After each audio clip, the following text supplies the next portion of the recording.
surtout les bonnes, parce que je trouve que c'est normal de pouvoir écrire n'importe quoi sur les gens, mais comme on est toujours touché par les mauvaises critiques de façon générale, je les évite. Voilà, et donc, par exemple, les émissions de radio, quand on me dit que c'est épouvantable, j'écoute pas, par exemple, parce que c'est des choses qui peuvent vous atteindre. Alors moi j'ai la chance que j'ai beaucoup de critiques, mais j'ai connu des auteurs qui en avaient beaucoup moins, qui en avaient une ou deux, et quand il y avait quelque chose d'assassin, ils mettaient 6 mois à s'en remettre.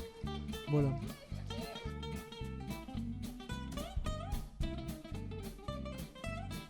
Ah oui, moi ça m'amuse beaucoup, mais j'ai toujours été très geek, comme on dit, parce que j'étais sur Internet avant même qu'Internet existe, non. Depuis 95 en fait, donc j'ai toujours été voilà, ça m'a toujours séduit. Moi c'est plutôt parce que ça m'amuse, mais de toute façon maintenant vous pouvez plus écrire comme avant.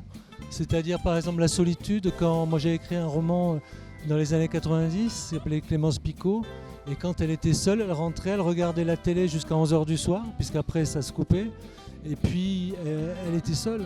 Tandis que là, la solitude, c'est continuel, ça n'arrête plus. Donc ça a transformé la solitude. C'est pas qu'il n'y a plus de solitude, c'est que la solitude est différente.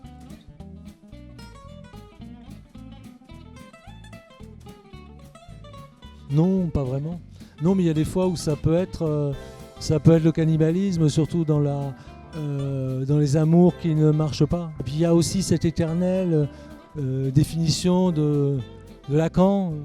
L'amour, c'est de vouloir donner quelque chose qu'on n'a pas à quelqu'un qui n'en veut pas. Ça, c'est la définition même de l'amour.